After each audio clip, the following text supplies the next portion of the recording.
दोस्तों, इस वीडियो के अंदर हम स्ट्रेस स्ट्रेन कर्व के बारे में पढ़ेंगे। ये हमारा सेकंड टॉपिक है सोम का और ये बहुत ही इंपॉर्टेंट टॉपिक है। यहाँ से बहुत सारे क्वेश्चन भी बनाए जा सकते हैं और यूनिवर्सिटी पॉइंट ऑफ व्यू से ये भी एक पूरे पूरे काफी 5 से 10 नंबर का क्वेश्चन आ जाता है कई बार स्ट्रेस स्ट्रेन कर्व का। और इसके अंदर बहुत सारी ऐसी ऐसी चीजें जो ऑब्जेक्टिव पॉइंट ऑफ व्यू से बहुत इंपॉर्टेंट है। तो सबसे पहले हम शुरू करते हैं दोस्तों स्ट्रेस स्ट्रेन कर्व हमारा।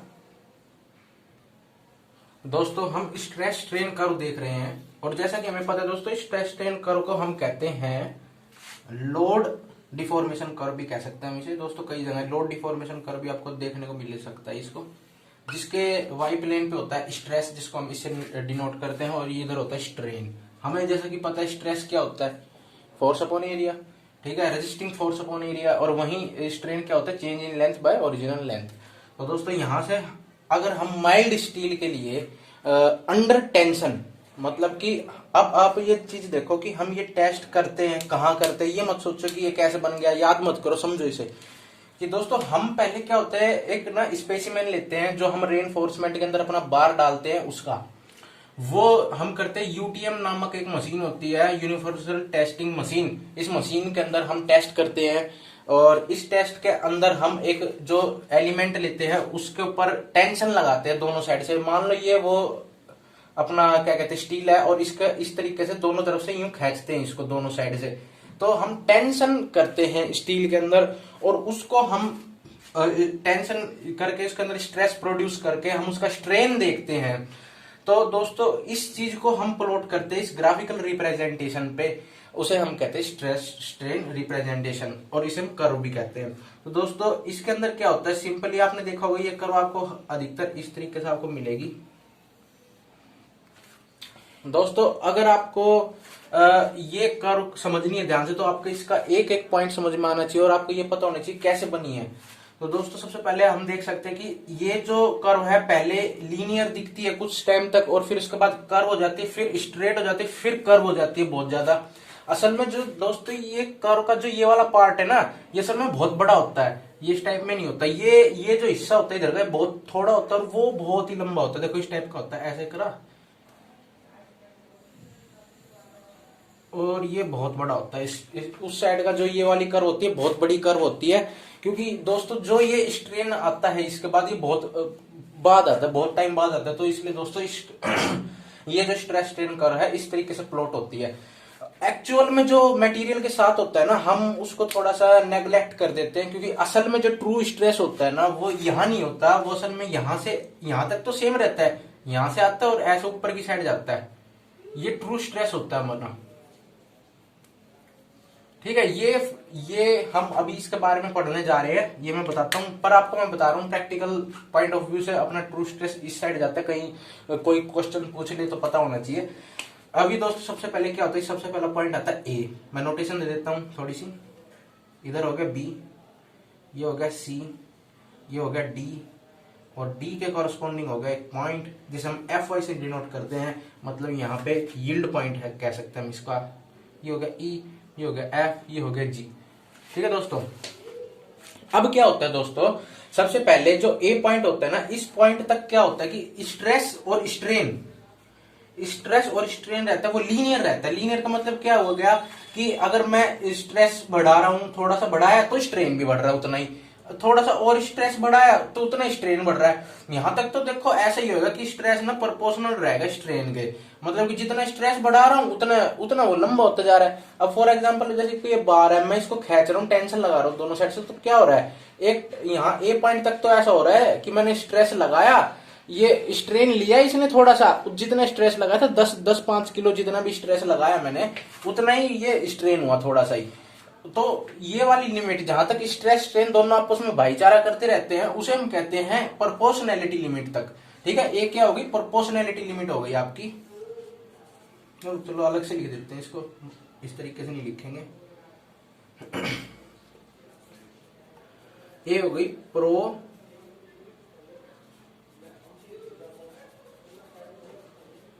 लिमिट, ठीक है, प्रोपोर्शनैलिटी लिमिट हो गई ए। फिर उसके बाद क्या होता है, अब क्या होता है, लोड बढ़ाना हम शुरू करते हैं। जैसे ही हम थोड़ा और लोड बढ़ाते हैं हम पहुंच जाते हैं बी पॉइंट पे। अब ये बी पॉइंट हो गया अपना एक तरीके से इलास्टिक पॉइंट हो गया, मतलब यहां तक अगर हमने इससे आगे अगर हम अपना लोड बढ़ा देते हैं, बी पॉइंट से अगर हमने ऊपर अपना स्ट्रेस बढ़ा दिया, तो क्या होगा, अपना जो एलिमेंट होगा वो डिफॉर्म तो होगा पर वो वापस से अपनी शेप के अंदर नहीं आ पाएगा। अभी अच्छे से एक्सप्लेन करते हैं कि जो बी पॉइंट है उस तक पता है क्या हो सकता है। अभी मैं कोई भी एलिमेंट ले रहा हूं, उसमें लोड लगा रहा हूं, उसमें उसकी थोड़ी शेप वेप चेंज होगी, जैसे कि फॉर एग्जांपल अब ये चीज देखो, अभी मैंने इस पे थोड़ा सा स्ट्रेस लगाया, चाहे उस तरीके से नहीं लगा रहा, अलग तरीके से लगा के दिखाता हूं। तो मैं देखो जैसे कि ये वाला मैंने स्ट्रेस लगाया, अभी मैं पहुंच गया ये बी पॉइंट तक। अगर मैं बी पॉइंट तक लोड हटा देता हूँ, स्ट्रेस हटा देता हूँ, तो अपनी शेप में आ जाता है, धीरे धीरे अपनी शेप में आ रहा है, ये अपनी शेप में आ गया। पर बी पॉइंट के बाद जस्ट अगर मैंने लोड बढ़ाया तो वो अपनी शेप में नहीं आ पाएगा। इसलिए इसे इलास्टिक लिमिट कहते हैं। इलास्टिक का मतलब कि वो अपनी शेप दोबारा रीगेन कर ले अनलोडिंग करने पे। तो दोस्तों जैसे ही मैं क्या कर रहा हूं, बी से थोड़ा सा लोड बढ़ा देता हूँ, ये मैंने थोड़ा सा लोड बढ़ाया, अपनी शेप में नहीं आ पाया, ऐसी शेप रह गई इसकी, अपनी शेप में नहीं आ पाया, ये थोड़ा सा टेढ़ा हो गया। अगर और बढ़ा देता तो क्या होता, और बढ़ा देता तो ये ऐसे थोड़ा और हो जाता। तो जितना बी से दूर जाते जाएंगे उतनी ज्यादा डिफॉर्मेशन हमें देखने को मिलेगी अपने सामान के अंदर। उसी तरीके से बी को हम कहते हैं इलास्टिक लिमिट, इलास्टिक लिमिट कहते हैं बी को। ठीक है दोस्तों, अब क्या होगा, अब बी के नीचे हमने जितना भी स्ट्रेस लगाया ना, उतने में तो उसकी शेप कोई चेंज होगी नहीं। जैसी बी से बढ़ा दिया शेप चेंज हो गई, जैसी शेप चेंज हुई उसके बाद ना हमको एक पॉइंट मिला सी। तो ये हो गया उस सी पॉइंट के बाद जैसे ही हम स्ट्रेस लगाना शुरू करेंगे ना, स्ट्रेन बहुत ज्यादा आ जाएगा। जैसे ही वो सी के बाद क्या, बी के बाद ऐसा होने लग जाएगा, बी के बाद क्या होने लग जाएगा, जैसे हम थोड़ा सा और स्ट्रेस बढ़ाएंगे, लोड बढ़ाएंगे अपने स्पेसिमेन के ऊपर, वो स्ट्रेन ज्यादा करने लग जाएगा। स्ट्रेन का मतलब उसकी लेंथ बढ़ने लग जाएगी ज्यादा। स्ट्रेन का मतलब ही क्या होता है, चेंज इन लेंथ, मतलब कि उसकी लेंथ चेंज हो रही है। अब जैसी सी के अपर यील्ड पॉइंट कहते हैं इसे हम, इसको इधर नहीं लिखते, इसको हम लिखते हैं इधर, अपर यील्ड पॉइंट, शॉर्ट फॉर्म लिख देता हूं। जो दोस्तों सी है ये हमारा अपर यील्ड पॉइंट है। इस पे क्या होता है कि जैसे ही हम यहाँ इस पॉइंट पे पहुंचते हैं ना, यहां से अगर हमने स्ट्रेस बढ़ाना शुरू करा तो स्ट्रेन बहुत ज्यादा बढ़ जाएगा। स्ट्रेन इतना बढ़ जाएगा कि वहां हम ना अगर लोड कम भी कर देंगे ना तो वो अपने डी पॉइंट तक पहुंच जाएगा। हल्का सा ये जो आपको सेक्शन दिख रहा है ना, ये जितना भी सेक्शन है, ये वाला ई से इधर वाला, ये वाला ना बहुत थोड़ा सा ही होता है और बहुत बड़ा सेक्शन रहता है। इधर से ई से इधर वाला ये इतना बड़ा रहता है, उसके मुकाबले ये वाला इतना सा रहता है। ठीक है, तो दोस्तों अब क्या होगा, अब सी पे जैसे हम पहुंचेंगे, यहाँ अपर यील्ड पॉइंट कहते हैं इसे। पहले तो मैं बता दूं यील्ड पॉइंट क्या होता है। दोस्तों यील्ड पॉइंट क्या होता है आपको बता देते हैं।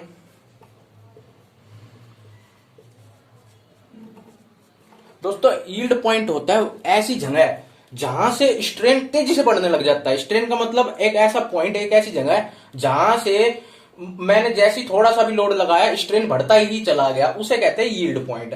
तो अपर यील्ड पॉइंट हो गया, मतलब यहां से यील्डिंग की शुरुआत हो चुकी है। अब जैसे ही हम लोअर यील्ड पॉइंट पर पहुंचेंगे, इसको मैं लिख देता हूं लोअर यील्ड पॉइंट, डी को, D is the lower yield point. जैसे ही यहां पे पहुंचेंगे दोस्तों क्या होगा कि हमारा जो मटेरियल है वो अपनी शेप में नहीं आ सकता। अब तो देखो अपनी शेप में नहीं आ सकता, गाड़ी गई हाथ से, ठीक है, डी पॉइंट पे। पर अब ऐसा होगा कि हम ना स्ट्रेस बढ़ाएंगे ही नहीं, थोड़ा सा चुंडा सा 1-2% स्ट्रेस बढ़ाया, थोड़ा मोटा स्ट्रेस बढ़ाएंगे और स्ट्रेन आ जाएगा इतना ज्यादा। ये बहुत ज्यादा स्ट्रेन होता है दोस्तों ये वाला। ठीक है, जैसे ही हम थोड़ा सा स्ट्रेस लगाया, पाइया सा स्ट्रेस लगाया, ये बहुत ज्यादा गैप दिखाने लग जाएगा, बहुत ज्यादा चेंज इन लेंथ दिखाने लग जाएगा। उसी चेंज इन लेंथ को हम कहते हैं प्लास्टिक जोन। तो दोस्तों ये वाला जोन रहता है हमारा प्लास्टिक जोन रहता है कर्व का। इसके अंदर क्या होता है, प्लास्टिक क्यों का है, क्योंकि यहां तो अपनी शेप चेंज हो ही नहीं सकती। यहां जैसी डी से पार कर गई गाड़ी तो ये इतना ज्यादा स्ट्रेन ले लेगा, ये मुड़ा का मुड़ा ही रह जाएगा कोई भी चीज। जैसे कि अगर मैं यहाँ पे कोई भी लोड लगा रहा हूं और ये डी के बाद का लोड कौन सा होगा, जब मैं इतना लोड लगा दूं इतनी डिफॉर्मेशन आ जाए, मतलब तो भाई कुछ नहीं हो सकता। अब तो हो गया जो होना था, स्ट्रेन इतना ज्यादा आ गया, लोड थोड़े से लोड पे, डी के बाद थोड़े से लोड पे स्ट्रेन बहुत ज्यादा मार रही है गाड़ी। तो वो वाली बात हो गई यहाँ। गाड़ी से मतलब है, मतलब वो जो एलिमेंट है स्टील है, वो थोड़े से स्ट्रेन पे ही, थोड़े से स्ट्रेस पे डिफॉर्म हो गया बहुत ज्यादा। अब क्या होगा, डी पॉइंट से आगे निकल गया, ये प्लास्टिक जोन आ गया। अब प्लास्टिक जोन के बाद आ रहा है ई पॉइंट। अभी ये पॉइंट तो बहुत ही खतरनाक पॉइंट है, यहां से स्ट्रेन हार्डनिंग शुरू हो जाती है। स्ट्रेन हार्डनिंग, स्ट्रेन हार्डनिंग क्या होती है? अब दोस्तों यहां से एक पॉइंट ऐसा आएगा कि मैं इसको ना, एक पॉइंट ऐसा आएगा कि अगर मैं इस पेन पे ना टेंशन लगाने जाऊंगा तो ये यहां से ना खिंचता चला जाएगा पर टूटेगा नहीं। एक टाइम ऐसा आएगा कि ये खिंचना बंद हो जाएगा और इसके अंदर स्ट्रेंथ भी आ जाएगी थोड़ी सी, और मैंने इसको तोड़ नहीं पाऊंगा, जान लगा दूंगा पर ये टूटेगा नहीं, पतला सा हो जाएगा, बीच में से पतला सा हो जाएगा पर टूट नहीं पाएगा। तो वही वाली जगह होती है स्टील रेनफोर्समेंट, जो भी हम एलिमेंट लेंगे इसके अंदर स्पेसिमेन, कि वो एक टाइम तो ऐसा आता है कि वो इतना ज्यादा खिंच जाता है, पर खिंचने के बाद ना वो उसका सबर का बांध टूट जाता है और वो वहीं पे बैठ जाता है कि नहीं अब नहीं खींचूंगा, और अब तो मेरे अंदर शक्ति आ गई। अब वो क्या करता है, वो अपने आप को होल्ड करता है और सोचता है कि अब नहीं, अब तो थोड़ा बहुत स्ट्रेन ही आएगा, अब तो स्ट्रेस बढ़ाना पड़ेगा तुझे। तो अब क्या करते हैं हम, ई पॉइंट के बाद क्या होता है, स्ट्रेन हार्ड होना, मतलब कि वो उसकी डिफॉर्मेशन रुक जाती है और अब हमें स्ट्रेस बढ़ाना पड़ता है। तो यहां से क्या करेंगे, ई पॉइंट से स्ट्रेस हम और बढ़ाएंगे, और बढ़ाया और बढ़ाया और बढ़ाया और बढ़ाया, हम बढ़ाते चले गए और स्ट्रेन हो रहा है कम कम कम कम कम। तो पर एक एफ पॉइंट आ जाएगा, उसके बाद एक ऐसा पॉइंट आ जाएगा, अल्टीमेट स्ट्रेस कहते हैं जिसे हम अल्टीमेट स्ट्रेस पॉइंट कहते हैं, कि ऐसा पॉइंट आ जाएगा दोस्तों इस एफ वाले पॉइंट पे कि स्ट्रेन बढ़ जाएगा, स्ट्रेन भी इस पॉइंट तक पहुंच जाएगा, पर इसके बाद ना इसका सबर का बांध टूट जाएगा। और अगर जो मैंने आपको पेन का एलिमेंट्स दिखाया था, अगर इसको खींचने पे पतला हो गया, पतला होने के बाद इसके अंदर ताकत आ जाएगी और ये सोचेगा नहीं अभी नहीं टूटूंगा, अब तुझे लगानी पड़ेगी भाई 5 किलो फोर्स और लगानी पड़ेगी। अब जैसे ही मैं इस पर और ताकत लगाऊंगा ना, तो एक टाइम ऐसा आएगा ये टूट जाएगा, और वो टूटने वाला टाइम तो यहाँ है, पर उसका अल्टीमेट स्ट्रेस कितना होगा कि वो टूटने से पहले कितना स्ट्रेस ले रहा है। अब टूटने से पहले मैंने पेन के सिक्के पर जान लगा दी 20 किलो, तो अपना अल्टीमेट स्ट्रेस हो गया, वो अपना अल्टीमेट स्ट्रेस पे है इस टाइम। तो वहीं पे स्टील का एलिमेंट भी क्या होएगा, ई पॉइंट के बाद मानेगा नहीं, वो स्ट्रेस और लेगा और लेगा और लेगा, और एक पॉइंट ऐसा आएगा उसका सबर का बांध टूट जाएगा, उसके बाद तो वो स्ट्रेस नहीं ले सकता। उसके बाद क्या होगा, उसका ना स्ट्रेन बढ़ने लग जाएगा, और स्ट्रेस थोड़े से स्ट्रेस में दोबारा से ऐसे ही शुरू हो जाएगा कि थोड़ा सा स्ट्रेस लगाया, स्ट्रेन फिर बढ़ने लग गया, फिर तुम चाहे स्ट्रेस डिक्रीज करते चले जाओ, अब तो टूट गई मानेगा। तो एफ और जी कौन सा होगा, जी होगा अपना फ्रैक्चर पॉइंट। अब एफ पॉइंट के बाद तुमने पाइया सा और बढ़ाओ या मत बढ़ाओ, कम लोड पे भी वो क्या हो जाएगा, फ्रैक्चर हो जाएगा। तो जी पॉइंट अपना होगा फ्रैक्चर पॉइंट। ठीक है, तो मेन कंसेप्ट समझने की बात यह है कि कौन सी पॉइंट पे क्या चीज हैपनिंग हो रही है। तो ये वाले क्वेश्चन बहुत ज्यादा आते हैं कि डायग्राम दे देंगे और आपसे पूछ लेंगे ये बताओ क्या रिप्रेजेंट कर रहे हैं, तो आपको कहानी समझ में आनी चाहिए। ए पॉइंट हो गया अपना प्रोपोर्शनैलिटी लिमिट, कि यहां तक तो भाई अगर तुमने स्ट्रेस बढ़ाया उतना ही स्ट्रेन बढ़ रहा है, उससे कोई फर्क नहीं पड़ रहा है। ठीक है, बी पॉइंट क्या हो गया, इलास्टिक लिमिट हो गई, यहां तक अगर तुमने स्ट्रेस लगाया तो उसकी कोई शेप चेंज नहीं होगी, वो अपनी रीगेन शेप कर लेगा। मतलब कि इसको और डिटेल में जानते हैं, मतलब हमने यहाँ पे लोड लगाया किसी भी एलिमेंट पे, और लोड लगाते लगाते पहुंच गए ए पॉइंट तक। अब लोड लगाया हमने ए पॉइंट तक और यहां से कर दी अनलोडिंग। अनलोडिंग का मतलब लोड हटा दिया, तो वो अपनी दोबारा से शेप में आ जाएगा, इसी कर्व के पाथ से वापिस आ जाएगा। वो यूं नहीं है कि भाई अपना रास्ता भटक जाएगा, नहीं, वो अपना रास्ता भी नहीं भटकेगा, वो ए पॉइंट से वापस घूमकर अपने घर पे आ जाएगा। ठीक है, फिर उसके बाद क्या होगा, तुम्हारा मन नहीं मानना, तुमने सोचे नहीं और लोड लगाऊंगा, तो तुमने क्या करा, तुमने और लोड लगाना शुरू करा, लोड लगाते लगाते पहुंच गए तुम किधर, इधर पहुंच गए एफ पॉइंट पे। अभी तुम्हारा क्या होगा एफ पॉइंट पे पहुंचने पे, मैं थोड़ा मिटो देता हूं।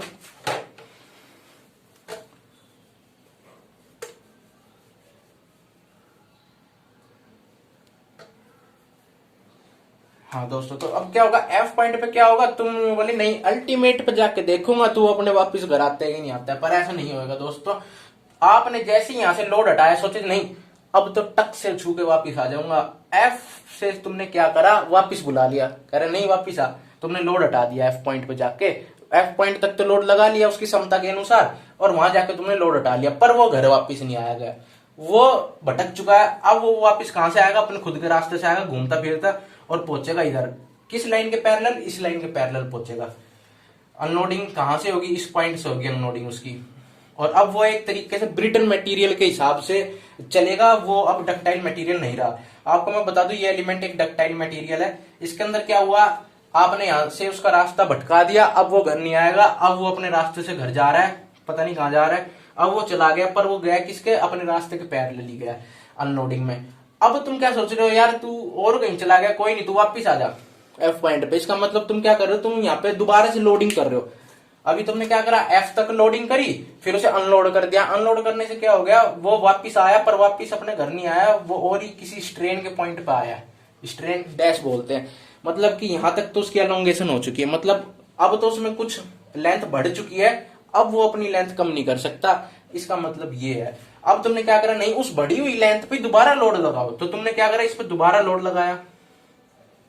अभी जैसे ही तुम इस पे दोबारा लोड लगाओगे तो क्या होगा कि यहां से स्टार्ट नहीं हो जाएगी गाड़ी, यहीं से स्टार्ट होगी। तो दोबारा लोड लगाया, अब थोड़े से पे, इतने से पे स्ट्रेन पे ये फ्रैक्चर कर जाएगा, सीधा फ्रैक्चर करेगा ना। इसमें अब वो ये वाला प्लास्टिक जोन आएगा ना, इसमें लेंथ बढ़ेगी। अब तो क्या होगा, अब सीधा एफ पॉइंट पे जाएगा अल्टीमेट स्ट्रेंथ पे, और जाके कट से टूट जाएगा।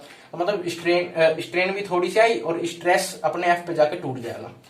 तो ये होगा। पर इस चीज से बचने के लिए कई बार क्या होता है कि हम ना अपने स्ट्रक्चर को, जैसे कि जो स्टील स्ट्रक्चर रहता है उसको बनाने के लिए क्या करते हैं, होल वगैरह करते हैं, ड्रिलिंग वगैरह करते हैं किसी भी स्ट्रक्चर में। तो ड्रिलिंग करने से क्या होता है, हमारा जो स्ट्रक्चर का उस पॉइंट का लोड है ना, स्ट्रेस है, वो एफ तक पहुंच जाता है। और एफ तक पहुंचेगा तो मतलब उसमें डिफॉर्मेशन हो गई थोड़ी सी। अब डिफॉर्मेशन हो गई ना, और ड्रिलिंग होल हो गया, और होल में हमें क्या करना है, अब जाके वहां लगाना है अपने साइट पे जाके।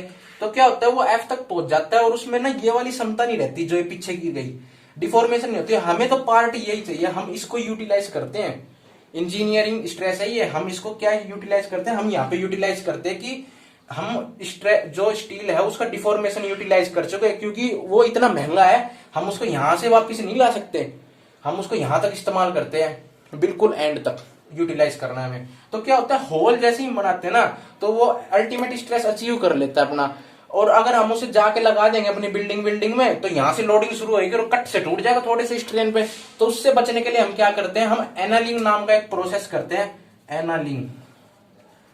एनालिंग नाम का एक प्रोसेस होता है ये आपका ज्यादा जानने की जरूरत नहीं है, पर आपको बता देता हूँ थोड़ा मोटा, कि एनालिंग एक ऐसा प्रोसेस होता है जिसके अंदर हम ना टेम्परेचर दोबारा इसको हीट करते हैं अपने स्ट्रक्चर को, जो भी एलिमेंट पे हमने ड्रिल करा है, और उसे थोड़ा सा कोल्ड करते हैं, फिर एकदम से कोल्ड कर देते हैं गर्म करके, जिससे कि वो अपनी ना दोबारा से जो उसका अंदर से क्रिस्टलाइन स्ट्रक्चर है ना, दोबारा सेट हो जाता है। सेट होने के कारण वो वापस पे अपने इसी पॉइंट पे आ जाता है, और वो दोबारा से क्या होगा, प्रोपोर्शनलिटी लिमिट आएगी, फिर उसमें डिफॉर्मेशन आएगी, फिर उसमें क्रैक आएगा, फिर से ये प्रोसेस होएगा। तो दोस्तों ये चीज बहुत बढ़िया थी समझने की। अब इसके बाद मैं आपको एक बात और बता देता हूं इसी स्ट्रेस स्ट्रेन कर्व के अंदर, कि जो अभी पता क्या होगा, जो ए वाला पॉइंट आपने देखा था ए से बी, यहां पे ना ए से ही जैसे आप निकलोगे, प्रोपोर्शनैलिटी लिमिट से जैसे ही निकलोगे ना, बी तक पहुंचोगे, इस पॉइंट में हल्की सी एलोंगेशन होगी, हल्की सी, पर वो एलोंगेशन वापिस अपनी शेप में आ जाएगी। पर जो हल्की सी एलोंगेशन होगी ना दोस्तों, उस एलोंगेशन के अंदर आपका वॉल्यूम बढ़ेगा, एलिमेंट का वॉल्यूम इंक्रीज होगा, ठीक है, ड्यू टू टेंशन होगा। किसके कारण, टेंशन के कारण आपका वॉल्यूम इंक्रीज होएगा ए से बी के बीच में। और वहीं जहां से आप डी की बात करोगे या कोई भी आगे की बात करोगे, वहां पे जो इसका वॉल्यूम तो इंक्रीज हो, लेंथ इंक्रीज होगी, वॉल्यूम इंक्रीज नहीं होगा, वहां पे लेंथ इंक्रीज होगी, विड्थ वगैरह डिक्रीज हो जाएगी। वो किसके कारण होगी, वो नॉर्मल स्ट्रेस के कारण होगी दोस्तों, ठीक है। ये बहुत अच्छी बात है, ये बात ध्यान रखो, ऑब्जेक्टिव पॉइंट ऑफ व्यू से आपसे पूछ लेते हैं। और दोस्तों कुछ इंपॉर्टेंट बातें और बता देता हूं दोस्तों। अब इंपॉर्टेंट चीज है कि जो आपने यूटीएम मशीन के अंदर हमारा जो स्पेसिमेन है, वो जो टेस्ट कराया है, वो किस तरीके से टेस्ट कराया, हल्का फुल्का बता देता हूं दोस्तों। जो उसकी लेंथ होगी, गेज लेंथ, उसका फॉर्मूला ये रहेगा रेक्टेंगुलर सेक्शन के लिए, और ये रहेगा सर्कुलर सेक्शन के लिए। कई बार सीधा ऑब्जेक्टिव में पूछ लेते हैं कि क्या फॉर्मूले लिखे रहते हैं, तो आपको बताना होगा ये एरिया, ये डायमीटर होता है, ये गेज लेंथ होती है, तो gauge length 5.65 root A naught, और वहीं L naught is equal to में 6 डी नॉट, मतलब डायमीटर। दोस्तों ये डायरेक्ट पूछ लेते तो ये याद रखें। ये हमारी गेज लेंथ है, जो हम काट के कोई भी स्टील की अपने यूटीएम मशीन के अंदर लगाते हैं, और वो टेस्ट करती है। तो दोस्तों अभी हमने देखी स्ट्रेस स्ट्रेन कर्व, टेंशन हमने लगाई है, ठीक है। एक स्ट्रेस स्ट्रेन कर्व होती है कंप्रेशन लगाने वाली भी होती है, जिसके अंदर हम कंप्रेशन लगाते हैं। तो कंप्रेशन किस तरीके से लगाते हैं, अभी जो हमने देखी ये वाली इस तरीके से, ये जो हमने स्ट्रेस स्ट्रेन कर्व देखी, ये टेंशन की देखी, कंप्रेशन की किस तरीके से रह जाएगी, इस तरीके से रह जाएगी। तो दोस्तों जो कंप्रेशन की रहेगी उसमें हल्का सा यहाँ से ऐसी रहेगी। हाँ, तो दोस्तों जो कंप्रेशन की स्ट्रेस स्ट्रेन कर्व रहेगी वो बिल्कुल सेम रहेगी, सारी चीज सेम रहेगी। बस इसके अंदर क्या होगा, जो ट्रू स्ट्रेस है ना वो कम होएगा, इसमें ट्रू स्ट्रेस ज्यादा था, जो मैंने आपको बताया था इधर से ऐसे लिया था, इसके अंदर कम जाएगा। जो इसके अंदर कम होता है इसमें ज्यादा होता है दोस्तों। और इसके अंदर एक और चीज होती है, जो मॉडुलस ऑफ इलास्टिसिटी हम देखते हैं किसी भी मटेरियल का, वो इसमें भी सेम रहता है और टेंशन में भी सेम रहता है। इसमें कोई बात नहीं है, ये बात ध्यान में रखें, क्वेश्चन आ जाता है कि मॉडुलस ऑफ इलास्टिसिटी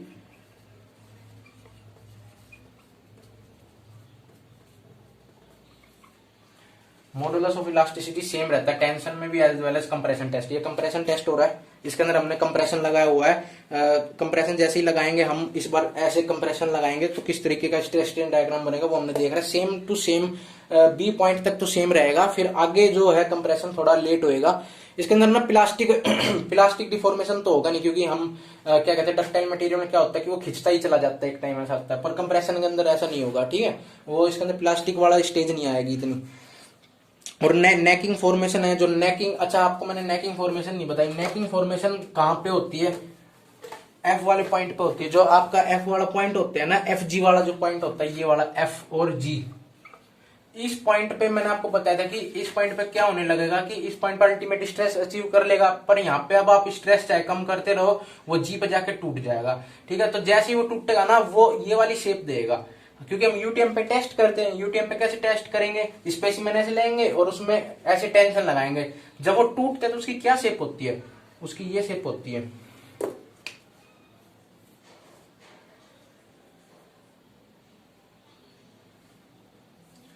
ये शेप होती है जब वो टूटता है। जब वो एलिमेंट टूटता है तो वो इस तरीके से टूटेगा। और ये वाली जो साइड होती है इसे कहते हैं कप, और ये वाली जो साइड रहती है इसे कहते हैं कोन। तो इसे कहते हैं कप कोन शेप, कप कोन फेलियर कहते हैं, कप कोन शेप कहते हैं कि हमारा जो एलिमेंट है वो इस तरीके से टूटता है। तो इसलिए यहाँ पे ये क्या बनी है, नाड़ बन गई ना, पतला हो गया यहाँ से, तो इसलिए हम कहते हैं कि नेक फॉर्मेशन होती है एफ और जी सेक्शन के अंदर। तो हमें से नेकिंग भी जोन कहते हैं, नेकिंग जोन भी कह देते हैं एफ और जी को भी। ठीक है, इसके अंदर नेकिंग जोन नहीं बनेगा कंप्रेशन के अंदर, यही बताना चाह रहा था मैं।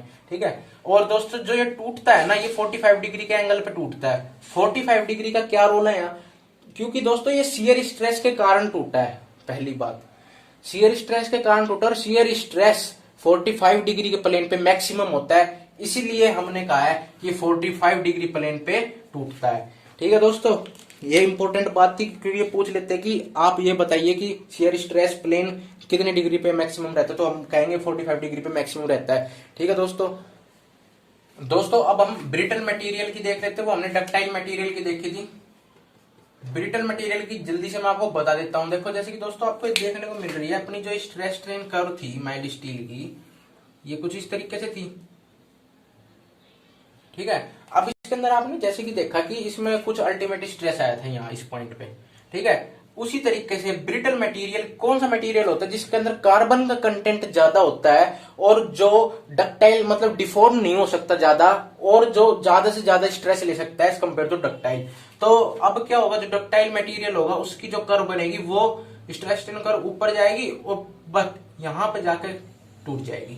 और ना ही तो इसमें प्लास्टिक जोन आएगा, ना तो इसमें नेकिंग जोन आएगा, उसमें कुछ नहीं आएगा। वो सीधा लीनियर रिलेशनशिप रखेगी, थोड़ा सा मतलब कि स्ट्रेस बढ़ा है स्ट्रेन भी बढ़ रहा है, स्ट्रेस बढ़ा है स्ट्रेन बढ़ रहा है, और एक टाइम ऐसा है थोड़ा सा स्ट्रेस बढ़ाया स्ट्रेन बढ़ा, कट से टूट गई। तो यहाँ पे कुछ भी नहीं होगा, वो सीधा एकदम बैंड होने लगेगी हल्की सी और एकदम टुक देनी सी टूट जाए। जैसे आपने चौक देखा ब्लैक बोर्ड का, उसी तरीके से वो ब्रिटल मटेरियल होते हैं जो लोड तो काफी ले सकते हैं। ये जो ब्रिटल मटेरियल रहते हैं दोस्तों कंप्रेशन के अंदर बहुत ज्यादा लोड ले सकते हैं। हम कह सकते हैं जो कंप्रेशन के अंदर अल्टीमेट स्ट्रेस लेगा ना, ये अल्टीमेट स्ट्रेस लेगा कंप्रेशन के अंदर, वो बहुत ज्यादा होगा जो टेंशन के अंदर ये ले पाएगा। अल्टीमेट स्ट्रेस से डायरेक्ट पूछ लेते क्वेश्चन, ये कंप्रेशन हो गया, ये टेंशन हो गया। जो ब्रिटल मटेरियल के अंदर जो कंप्रेशन ये ले सकते हैं, अल्टीमेट स्ट्रेस जो कंप्रेशन में ले सकता है उससे कई कम ये टेंशन के अंदर लेगा। तो सबसे ज्यादा कंप्रेशन के अंदर लेता है ब्रिटल मटेरियल, और ये टक से एकदम टूट जाता है। इसमें आती है थोड़ी बहुत प्रोपोर्शनैलिटी लिमिट, बट इसके अंदर हम ज्यादा स्टडी नहीं करते। इसके अंदर बस क्या होता है कि एकदम से लीनियर रिलेशनशिप रहता है कोई भी डायग्राम का, और यहाँ जाके हल्का सा क्या होता है, यहाँ इस पॉइंट पे क्या होता है हल्का सा Fy आ जाता है मैक्स, और इस पॉइंट पे क्या होता है कि हम स्ट्रेस थोड़ा सा बढ़ाते हैं और ये टूट जाता है।